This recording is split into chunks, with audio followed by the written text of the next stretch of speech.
ఈ రోజు జరిగిన క్యాబినెట్ మీటింగ్లో రాజంపేటకి చాలా అన్యాయం జరిగింది. ఈ వీడియోలో మనం 3 పాయింట్లు మాట్లాడుతున్నాం. 2023 వైఎస్ఆర్సీపీ గవర్నమెంట్లో జిల్లా పునర్విభజన జరిగింది. ఇందులో భాగంగా 25 లోక్సభ స్థానాలని జిల్లా చేయాలనే ఉద్దేశంతో ఒక హిందూపురం, రాజంపేట తప్ప ప్రతి స్థానాన్ని జిల్లా చేశారు. దీనికి 2024లో జరిగిన ఎలక్షన్ క్యాంపెయిన్లో కూటమి ప్రభుత్వం రాజంపేట జిల్లా చేస్తానని మాట ఇచ్చింది. అధికారంలోకి వచ్చిన తర్వాత రాజంపేట ఓడిపోవడమో లేకపోతే ఇతర కారణాల వల్ల రాజంపేట జిల్లా చేస్తామన్న మాటనే నిలబెట్టుకోలేదు.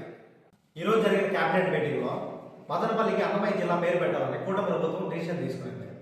అసలు రాయచోటికి అన్నమయ్య జిల్లా పేరు పెట్టడమే ఒక వరస్ట్ డిసిషన్. అలాంటిది ఎక్కడో ఉన్న మదనపల్లికి అన్నమయ్య జిల్లా పేరు పెట్టడం ఏంటి?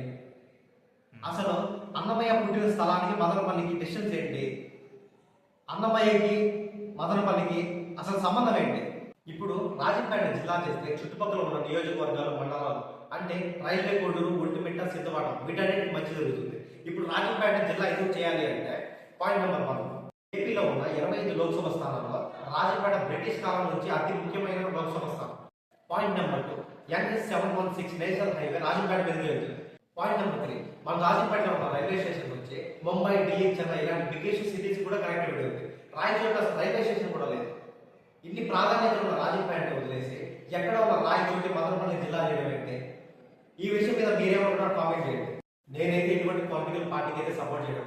మీరు ఏదైనా పార్టీకి సపోర్ట్ చేస్తున్నారంటే కాసేపు దాన్ని పక్కన పెట్టేసి మనందరం మన భవిష్యత్తుని, మన అభివృద్ధిని దృష్టిలో పెట్టుకొని మన రాజంపేట జిల్లా సాధనకే పోరాడదాం. జై హింద్.